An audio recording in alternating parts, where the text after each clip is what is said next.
Hey guys, this is Derek. Thank you for joining me for another SWELLEnterprise tutorial. Today we're going to dig into how you use the team chat. So first step is make sure you have this module enabled. You can do that by going to your company settings. Once you're in company settings, go ahead and click on the modules here and you'll scroll down to chat and just make sure you have it enabled. Now assuming you've got the chat enabled, you should have this chat panel at the bottom of the website here.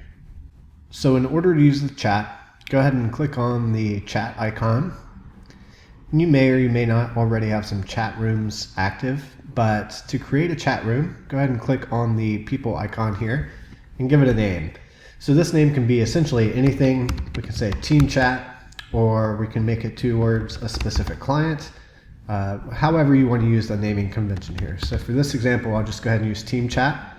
And then you'll drop down and you'll choose the people that are invited to this chat room.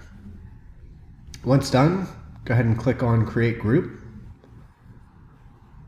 And you should see Team Chat available for you here. And now I can go ahead and start messaging my teammates, and they should see the updates in real time. Now, as other people reply to the chats, you should see that updated here. So this is your team chat, and it's available to you across all the different views within the SWELLEnterprise application. It's a pretty short tutorial, but if you have any questions, go ahead and reach us at the bottom of the right-hand corner of our chat support software, and we'll be happy to assist you. Thank you for watching.